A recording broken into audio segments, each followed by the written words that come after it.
നമസ്കാരം. ഫണ്ട് 36 പുതിയ അധ്യായത്തിലേക്ക് സ്വാഗതം. പ്രൊഫസർ മാത്യു. ഇന്നത്തെ നമ്മുടെ വിഷയം ഒരു ബുക്കിന് റിവ്യൂ ചെയ്യുക എന്നുള്ളതാണ്. അതുമാത്രമല്ല, കഴിഞ്ഞ പുതുതായിട്ട് കുറച്ച് കാലങ്ങളായിട്ട് സ്റ്റോക്ക് മാർക്കറ്റിലേക്ക് വന്നവർ അവർ സ്റ്റോക്ക് മാർക്കറ്റിനെ കുറിച്ചും കോർപ്പറേറ്റ് ബിസിനസ്സിനെ കുറിച്ചൊക്കെ കരുതുന്ന കുറേ കാര്യങ്ങളുണ്ട്. ഇവിടെ എല്ലാം നല്ല രീതിയിൽ നടക്കുന്നതെന്ന് കരുതുന്നവരുണ്ട്. അതേസമയം വേറെ കുറച്ച് പേർ ഇവിടെ ഒന്നും നല്ല രീതിയിലല്ല നടക്കുന്നതെന്ന് കരുതുന്നവരുണ്ട്. അല്ലെങ്കിൽ ഇവിടുത്തെ മൊത്തം ബിസിനസ് ഡൈനാമിക്സിനെ കുറിച്ച് കാര്യമായിട്ടുള്ള ഒരു അവഗാഹമില്ലാത്തവരും. അപ്പോൾ നമ്മൾ ഈ ഒരു ബുക്ക് ദ പോളിസ്റ്റർ പ്രിൻസ് എന്ന് പറയുന്ന ഒരു ബുക്ക്, ഈ ഒരു ബുക്കിൻ്റെ ഉള്ളടക്കവും ആ ഒരു കാലഘട്ടത്തിൽ എന്തൊക്കെയാണ് നടന്നിരുന്നതെന്ന് നോക്കിക്കഴിഞ്ഞാൽ പലതും ഇന്നും വളരെ സമാനമാണെന്ന് നമുക്ക് കാണാം. നമ്മൾ ഇന്നത്തെ കാലഘട്ടത്തിൽ നമ്മൾ കുറ്റം പറയുമ്പോൾ നമ്മൾ മനസ്സിലാക്കേണ്ട ഒരു കാര്യം, ഇന്ന് മഹാരഥന്മാർ എന്ന് പറയപ്പെടുന്ന പലരും അവരുടെ ഭൂതകാലവും അത്ര നല്ലതല്ലായിരുന്നു എന്നുള്ളൊരു കാര്യമാണ്. ഇന്ന് മനുഷ്യസ്നേഹികളാണെന്നും വളരെയധികം ചാരിറ്റിക്ക് വേണ്ടി സ്പെൻഡ് ചെയ്യുന്നു എന്നൊക്കെ പറയുന്നവർ അവരുടെ ഭൂതകാലങ്ങളിൽ അവർ ചെയ്തത് ഇന്ന് ചെയ്തവരിൽ നിന്നും ഒട്ടും വിഭിന്നമല്ല എന്നുള്ളൊരു കാര്യം നമ്മൾ മനസ്സിലാക്കണം. അപ്പോൾ അതിൻ്റെ ഒരു നേർക്കാഴ്ചയായിരിക്കും പലപ്പോഴും ഈ ഒരു പുസ്തകത്തിൻ്റെ ഒരു അവലോകനം എന്ന് പറയുന്നത്. ദ പോളിസ്റ്റർ പ്രിൻസ് എന്ന് പറയുന്നൊരു പുസ്തകം ചിലർ കേട്ടിട്ടുണ്ടാകാം, മറ്റു ചിലർ ചിലപ്പോൾ അതിൻ്റെ PDF ഒക്കെ എടുത്ത് വായിച്ചിട്ടുണ്ടാകാം.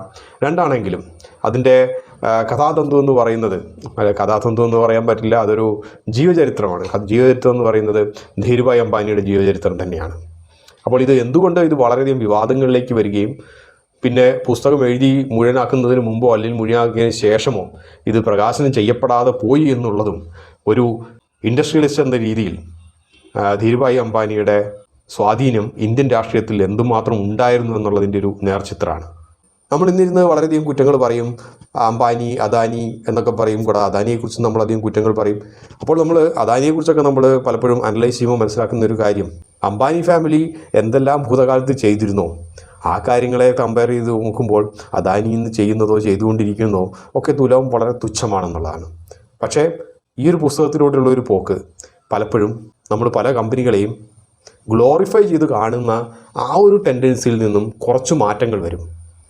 നിക്ഷേപകൻ എന്ന രീതിയിലും ഒരു സാമാന്യ ജനം എന്ന രീതിയിലും. നിക്ഷേപകൻ എന്ന രീതിയിൽ നമുക്ക് മനസ്സിലാക്കാൻ പറ്റുന്ന ഒരു കാര്യമെന്ന് വെച്ച് കഴിഞ്ഞാൽ, ഈ കാണുന്ന ബിസിനസ്സോ അല്ലെങ്കിൽ നമ്പേഴ്സോ മാത്രമല്ല നമ്മളൊരു കമ്പനിയിൽ നിക്ഷേപിക്കുമ്പോൾ നമുക്ക് റിട്ടേൺസ് ആയിട്ട് ലഭിക്കുന്നതെന്നുള്ളതാണ്. ഒരു കമ്പനി അല്ലെങ്കിൽ മാനേജ്മെൻറ്റ് ക്വാളിറ്റി എന്ന് നിശ്ചയിക്കപ്പെടുന്നത് ആ ഒരു കമ്പനിയുടെ മൂല്യങ്ങൾ കൂടിയാണ്.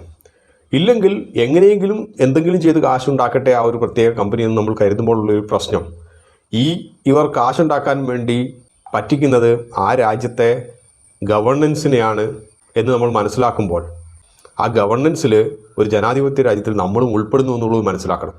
മറ്റൊരു കാര്യം, ഇവിടുത്തെ ഗവർണൻസിനെ അവർ പറ്റിക്കുന്നുണ്ടെങ്കിൽ അതേപോലെ തന്നെ ഇവിടെ നിക്ഷേപകനെയും അവർ പറ്റിക്കാനുള്ള സാധ്യത വളരെ കൂടുതലാണ്. അതുകൊണ്ടാണ് ഇതിന് മുമ്പത്തെ വീഡിയോയിൽ ഞാൻ പരാമർശിച്ചത്, റിലയൻസ് എന്ന് പറയുന്നത് ആ ഒരു കമ്പനി അവരുടെ ക്യാഷ് ഫ്ലോയും ബിസിനസ് ഓപ്പർച്യൂണിറ്റീസും ഒക്കെ വെച്ച് നോക്കുമ്പോൾ അതിനനുസരിച്ചുള്ള അവസരങ്ങളോ അതിനനുസരിച്ചുള്ള റിട്ടേൺസോ നിക്ഷേപകന് നൽകിയിട്ടില്ല. കമ്പനി വലുതായി, പക്ഷേ പല രീതിയിൽ ആ കമ്പനിയുടെ വിഭവങ്ങളും പണവും പ്രൊമോട്ടേഴ്സ് സ്വന്തം രീതിയിൽ പലതരത്തിൽ ഊറ്റിയെടുത്തു എന്നുള്ളൊരു സത്യം അവിടെ നിലനിൽക്കുന്നു. നമുക്കപ്പം പോളിസ്റ്റർ പ്രിൻസിൻ്റെ ഉള്ളടക്കത്തിലേ വരാം. പോളിസ്റ്റർ പ്രിൻസ് എന്ന ഒരു പുസ്തകത്തിൻ്റെ ഓഥർ എന്ന് പറയുന്നത് ഹാമിഷ് മാക്ഡൊണാൾഡ് ആയിരുന്നു. അപ്പം 1998 ഈ ബുക്ക് പബ്ലിഷ് ചെയ്യണമെന്നൊക്കെ ആയിരുന്നു കരുതിയിരുന്നത്. അപ്പോൾ ഇദ്ദേഹം ഒരു ഓസ്ട്രേലിയൻ ജേർണലിസ്റ്റ് ആയിരുന്നു. അപ്പോൾ ഇദ്ദേഹം 90 മുതൽ 96 വരെ ഇന്ത്യയിൽ ഫാർ ഈസ്റ്റേൺ എക്കണോമിക് റിവ്യൂ എന്ന് പറയുന്ന ഫിയർ എന്ന് പറയുന്ന ന്യൂഡൽഹിയിൽ ഉള്ള ബ്യൂറോ ചീഫായിട്ടാണ് വർക്ക് ചെയ്തിരുന്നത്. അപ്പോൾ സത്യത്തിൽ പറഞ്ഞു കഴിഞ്ഞാൽ അംബാനിയും ഹാമിഷും ആയിട്ട് വളരെ അടുത്തൊരു ബന്ധമുണ്ടായിരുന്നു. അപ്പോൾ അങ്ങനെ ഇരിക്കുമ്പോഴാണ് സ്വന്തം ആത്മകഥ ഹാമിഷിനെ പോലെ ഒരാളെ കൊണ്ട് എഴുതിപ്പിക്കാൻ വേണ്ടി ഒരു തോന്നലുണ്ടാകുന്നത്. പക്ഷേ ഇതിൻ്റെ ഇടയ്ക്ക് സംഭവിച്ച ഒരു കാര്യം, ആ ഒരു കാലഘട്ടത്തിൽ തന്നെ റിലയൻസ് പലപ്പോഴും വളരെ സംശയാസ്പദമായ രീതിയിൽ ഇന്ത്യയുടെ ഗവർണൻസിൽ ഇടപെടാൻ തുടങ്ങി.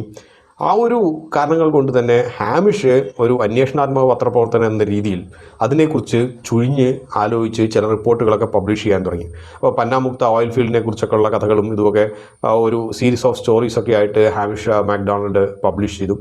അപ്പോൾ ഇതേ എഴുതിക്കൊണ്ടിരിക്കുന്ന പുസ്തകം ധീരുഭായ് അംബാനിയുടെ. അപ്പം അതിൻ്റെ അകത്ത് പല ഡിഫമേറ്ററി ആയിട്ടുള്ള പല കോണ്ടൻറ്റുകളും, അതായത് പേരുദോഷം ഉണ്ടാക്കുന്ന പല കണ്ടൻറ്റുകളും ഉണ്ട് എന്നുള്ള പല കിംവദന്തികളും അതിനിടയ്ക്കിൽ പടർന്നു. അപ്പോൾ അംബാനി കരുതിയിരുന്നത് നല്ല രീതിയിലൊരു പുസ്തകം, അതായത് ഒന്നുമില്ലായ്മയിൽ നിന്നും വളർന്നു വന്നിട്ടുള്ള ഒരു വ്യവസായിയുടെ ആത്മകഥ എന്ന രീതിയിലൊരു പുസ്തകം എഴുതി, പ്രത്യേകിച്ച് ഹാമിഷിനെ പോലുള്ള ഒരാൾ എഴുതി കഴിഞ്ഞാൽ അതിന് വളരെ ആക്സെപ്റ്റൻസ് ലഭിക്കും, അങ്ങനെ ഒരു മഹാനായി തീരുമെന്നുള്ളതാണ്. പക്ഷേ കുറച്ച് കഴിഞ്ഞപ്പോൾ അംബാനിക്ക് തോന്നിയൊരു കാര്യം, ഇത് ബാക്ക് ഫയർ ചെയ്യാനുള്ള, തിരിച്ചടിക്കാനുള്ള സാധ്യത വളരെ കൂടുതലാണ്. കാരണം ഹാമിഷ് വെറുതെ ഇരുന്ന് എഴുതുക മാത്രമല്ല ചെയ്തത്, അദ്ദേഹം അംബാനിയുടെ വേരുകളും അംബാനിയുടെ അപ്പോഴുള്ള ഓപ്പറേഷൻസിൻ്റെ പല വിശദാംശങ്ങളും തേടി പോവുകയും അത് തിരഞ്ഞെടുക്കുകയും ചെയ്തു. പ്രത്യേകിച്ച് പല ഗവൺമെൻസിൻ്റെ അകത്തുനിന്നും ഗവൺമെൻറ് ബോഡീസിൻ്റെ അകത്തുനിന്നും അതുമായിട്ട് അലൈഡ് ആയിട്ടുള്ളവരുടെ അടുത്തുനിന്നും. ഇപ്പോൾ ഏകദേശം നമ്മുടെ ഹിൻഡൻബർഗ് റിപ്പോർട്ട് ഏകദേശം 2.5 വർഷം എടുത്തിട്ട് റിപ്പോർട്ട് ഉണ്ടാക്കിയതുപോലെ തന്നെ ഇദ്ദേഹം അന്നത്തെ കാലത്ത്, അപ്പോൾ ഡിജിറ്റൽ മീഡിയ ഒന്നും അവൈലബിൾ അല്ലാതിരുന്ന കാലത്ത് അദ്ദേഹം ചികഞ്ഞെടുത്തു. അപ്പോൾ അതിനകത്ത് പന്നാമുക്ത ഓയിൽ ഫീൽഡിന് ഉണ്ടായിട്ടുള്ള എങ്ങനെ റിലയൻസിൽ നേടിയെന്നുള്ളതിനെക്കുറിച്ചും അതിൽ ഉൾപ്പെട്ടിട്ടുള്ള കള്ളക്കളികളും അതേപോലെ തന്നെ പുറത്തു പറയാൻ പറ്റാത്ത പല കാരണങ്ങളും ഗവൺമെൻറ്റുമായിട്ടും വളരെ അടുത്ത് നിൽക്കുന്ന പല ബന്ധങ്ങളും കൂട്ടിയോജിപ്പിക്കപ്പെട്ടതിൻ്റെ രീതിയിൽ മാത്രം അവാർഡ് ചെയ്യപ്പെട്ടതാണെന്ന രീതിയിലെല്ലാം ഇദ്ദേഹം എഴുതിയെന്നുള്ള കിംവദന്തികൾ ഇറങ്ങി. അപ്പോൾ അതോടുകൂടിയിട്ട് അംബാനി ഈ ഒരു പുസ്തകത്തിൻ്റെ എഴുത്ത് നിർത്തിവെക്കാൻ വേണ്ടിയിട്ട് ഹാമിഷിനോട് പറഞ്ഞു. ഇന്ത്യയിൽ ഈ പുസ്തകം ഇറങ്ങാൻ വേണ്ടി വെച്ചിരുന്നത് ഹാർപ്പർ കോളിൻസ് ആയിരുന്നു പബ്ലിഷേഴ്സ്, അദ്ദേഹം അവരായിരുന്നു പ്രസാധകർ. അപ്പോൾ ഹാർപ്പർ കോളിൻസ് പതുക്കെ ഈ ഒരു പുസ്തകം പബ്ലിഷ് ചെയ്യുന്നതിൽ വിമുഖത കാട്ടാൻ വേണ്ടിയിട്ട് തുടങ്ങി. പക്ഷേ എങ്കിൽ പോലും ഹാമിഷിൻ്റെ ഒരു പേരോർത്തിട്ട് അവർ പരസ്യമായിട്ട് ഇത് ഞങ്ങൾക്ക് ഏറ്റെടുക്കാൻ പറ്റില്ല എന്ന് പറഞ്ഞില്ല, അങ്ങനെ മുമ്പോട്ട് പോയി. പക്ഷേ ഈ ഒരു കിംവദന്തികൾ എത്തിയപ്പോൾ ഇത് പബ്ലിഷ് ചെയ്യാതിരിക്കില്ല എന്നുള്ളതും തോന്നിക്കഴിഞ്ഞപ്പോൾ അംബാനി ഹൈക്കോടതിയിൽ പോയിട്ട് ഒരു ഇഞ്ചക്ഷൻ്റെ ഓർഡർ വാങ്ങിച്ചെടുത്തു. അപ്പോൾ ഡൽഹിയിൽ മാത്രമായിട്ടൊരു ഇഞ്ചക്ഷനാണ് ആദ്യം കിട്ടിയിരുന്നത്. ഇത് കൂടാതെ ഏകദേശം 22ഓളം സ്റ്റേറ്റുകളിൽ ഇഞ്ചക്ഷൻ ഓർഡറിന് വേണ്ടിയിട്ട് അംബാനി ഫയൽ ചെയ്തു. അപ്പോൾ ഈ പുസ്തകം ഇവിടെ ഇന്ത്യയിൽ ബാൻ ചെയ്യണം, അവർ പ്രത്യേക സംസ്ഥാനങ്ങളിൽ ബാൻ ചെയ്യണമെന്ന് പറഞ്ഞുള്ള ഇഞ്ചക്ഷൻ ഓർഡറാണ്. അപ്പോൾ ഇത് കണ്ടതോട് കൂടിയിട്ട് ഹാർപ്പർ കോളിൻസിന് ഒരു കാര്യം മനസ്സിലായി, ഈ ഒരു പുസ്തകം ഒരിക്കലും ലാഭകരമായി ഇന്ത്യയിൽ മാർക്കറ്റ് ചെയ്യാൻ പറ്റില്ല എന്നുള്ളത്. അവർ അങ്ങനെ അത് പിൻവാങ്ങി. പറയപ്പെടുന്ന ഒരു കാര്യം, ഹാർപ്പർ കോളിൻസിൻ്റെ പല ഉയർന്ന ഉദ്യോഗസ്ഥരും അവർ ധീരുഭായ് അംബാനിയുടെ അടുത്ത ആളുകളായിരുന്നുവെന്നും പ്രിൻ്റ് ചെയ്ത എല്ലാ പുസ്തകങ്ങളും പൾപ്പാക്കി മാറ്റി അതിന് തെളിവ് ധീരുഭായ് അംബാനിയുടെ അടുത്ത് കൊണ്ടുപോയി കൊടുത്തു എന്നൊക്കെയുള്ള കഥകളൊക്കെ അന്നത്തെ കാലത്തെ പല പത്രങ്ങളും പറയാറുണ്ടായിരുന്നു. എങ്കിൽ പോലും ഇതിനകത്ത് നമുക്ക് മനസ്സിലാക്കുന്ന ഒരു കാര്യം, ഇന്ത്യയിലെ മാധ്യമ സ്വാതന്ത്ര്യത്തെക്കുറിച്ചോ അഭിപ്രായ സ്വാതന്ത്ര്യത്തെക്കുറിച്ചോ ആവിഷ്കാര സ്വാതന്ത്ര്യത്തെക്കുറിച്ചോ നമ്മൾ വാതോരാതെ പ്രസംഗിക്കുമ്പോൾ ഇവിടെ ഒരു വ്യവസായിക്ക് എതിരെ എന്തെങ്കിലും എഴുതുമെന്നുള്ളൊരു തോന്നലുണ്ടായാൽ പോലും അത് പുസ്തകം പുറത്തിറങ്ങുന്നതിന് മുമ്പാണെന്നുള്ളൊരു കാര്യം ആലോചിക്കണം. തോന്നലുകൾ ഉണ്ടായെങ്കിൽ പോലും ആ ഒരു പുസ്തകം പുറത്തിറങ്ങാതിരിക്കാൻ വേണ്ടിയിട്ടുള്ള വിദ്യകളൊക്കെ ചെയ്യാൻ ഇന്ത്യ മഹാരാജ്യത്ത് നടക്കുമെന്നുള്ള കാര്യം നമ്മൾ മനസ്സിൽ വെക്കണം. പക്ഷേ ഈ പുസ്തകം അലൻ ആൻഡ് അൺവിൻ പബ്ലിഷേഴ്സ് ഓസ്ട്രേലിയയിൽ പ്രകാശനം ചെയ്തു.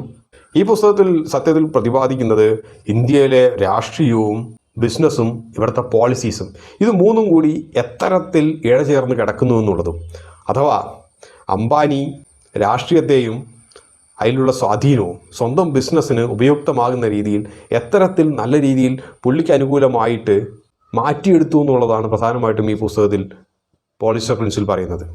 അതിൻ്റെ കൂട്ടത്തിൽ അംബാനി ചെറിയ രീതിയിൽ നിന്നും വലിയ രീതിയിലേക്ക് വളർന്ന കാര്യങ്ങളെക്കുറിച്ചൊക്കെ പറയുന്നുണ്ട് എന്നുള്ളൊരു സത്യം. അപ്പോൾ ഇതിനകത്ത് ഈ പുസ്തകത്തിൻ്റെ അകത്ത് ഇന്ദിരാഗാന്ധി, രാജീവ് ഗാന്ധി, പ്രണബ് മുഖർജി, VP സിംഗ്, ഇവരെ കൂടാതെ ഹർഷത് മേഹത്തെ ഉൾപ്പെടെ അംബാനിയുമായിട്ടുള്ള ബന്ധങ്ങളെക്കുറിച്ച് ഓർത്ത് പരാമർശിക്കുന്നുണ്ട്. അതേപോലെ സിൻഡിക്കേറ്റ് ബാങ്ക് വഴിവിട്ട് റിലയൻസിനെ സഹായിച്ചതിനെക്കുറിച്ച് പറയുന്നുണ്ട്. സിൻഡിക്കേറ്റ് ബാങ്കിൻ്റെ ആ ഒരു 3-4 വർഷത്തെ ബാലൻസ് ഷീറ്റ് എങ്ങനെയാണ് തകർന്ന് തരിപ്പണമാവുന്ന രീതിയിൽ എത്തിയെന്നുള്ളത് പറയുന്നുണ്ട്.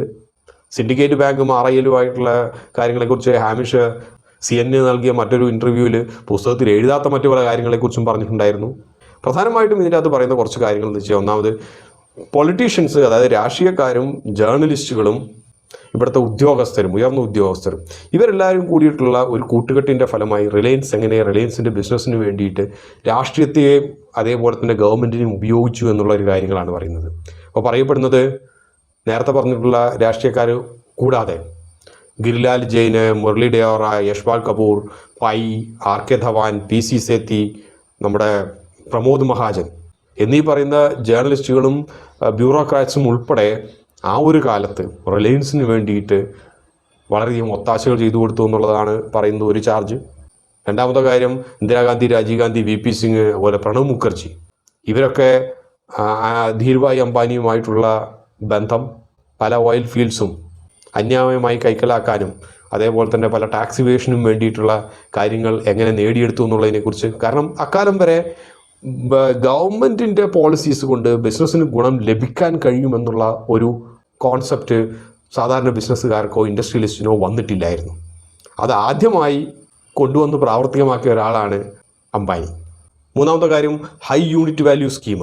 ഇങ്ങനത്തെ ഒരു scheme government of India introduce ചെയ്തത് തന്നെ റിലയൻസിന് വേണ്ടിയിട്ടാണെന്നുള്ളത് പറയപ്പെടുന്നു. അതായത് എക്സ്പോർട്ട് ഓറിയൻറ്റഡ് യൂണിറ്റ്, അതായത് നൈലോൺ പുറത്ത് ആർട്ടിഫിഷ്യൽ ഫൈബറിൻ്റെ എക്സ്പോർട്ട് ഓറിയൻറ്റഡ് യൂണിറ്റുകൾ അവർ ഇമ്പോർട്ട് ചെയ്യുന്ന റോ മെറ്റീരിയൽസിന് വളരെയധികം, അതായത് അതുവരെ ആനുകൂല്യങ്ങളും നൽകി. അതാണ് ഹൈ യൂണിറ്റ് വാല്യൂ സ്കീം. മനസ്സിലാക്കേണ്ട കാര്യം, ഇന്നത്തെ പോലെയല്ല, അന്നത്തെ കാലത്ത് ഇതിൻ്റെ ഒരേ ഒരു ബെനിഫിഷ്യറി എന്ന് പറയുന്നത് RIL മാത്രമായിരുന്നു, റിലയൻസ് മാത്രമായിരുന്നു.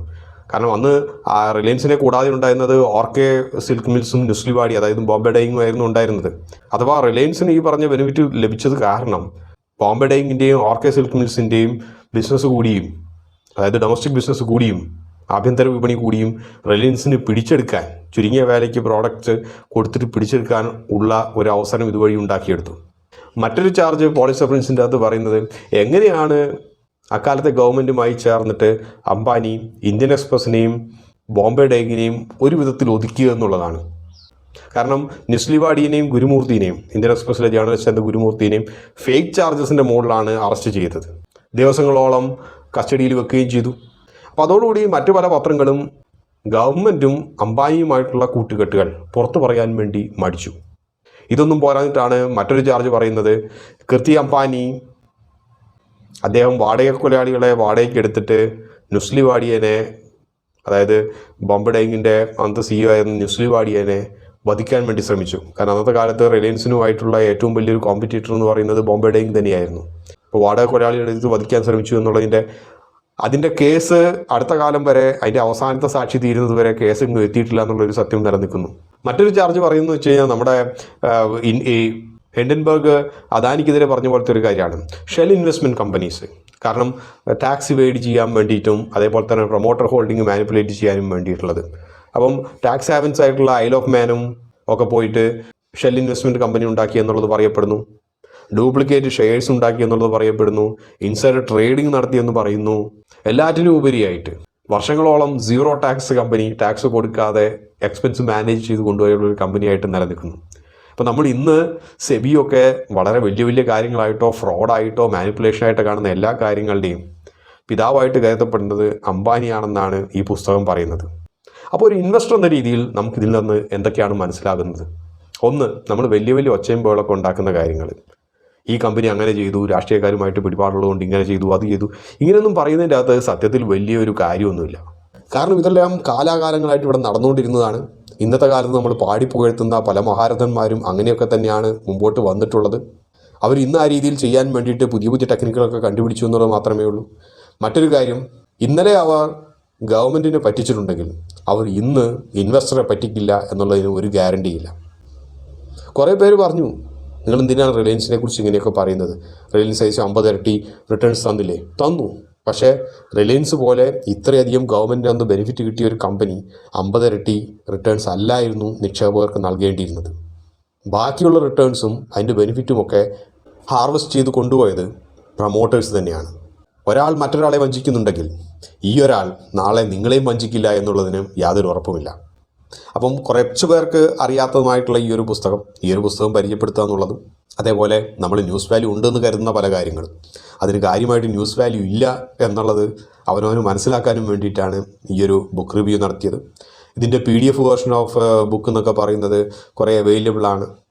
ഹാർഡ് കോപ്പി വേണമെങ്കിൽ പഴയ പ്രിൻ്റ് ചെയ്ത ബുക്സൊക്കെ, റീഫർബിഷ്ഡ് കോപ്പിയൊക്കെ ഓൺലൈനായിട്ടും അവൈലബിളാണ്. വായിക്കാൻ താല്പര്യമുള്ളവർ വായിച്ചു നോക്കുക. ഇതോടെ ഈ ഒരു അധ്യായം ഇവിടെ അവസാനിക്കുകയാണ്. മറ്റൊരു വീണ്ടും കാണുന്നതുവരെ നന്ദി, നമസ്കാരം.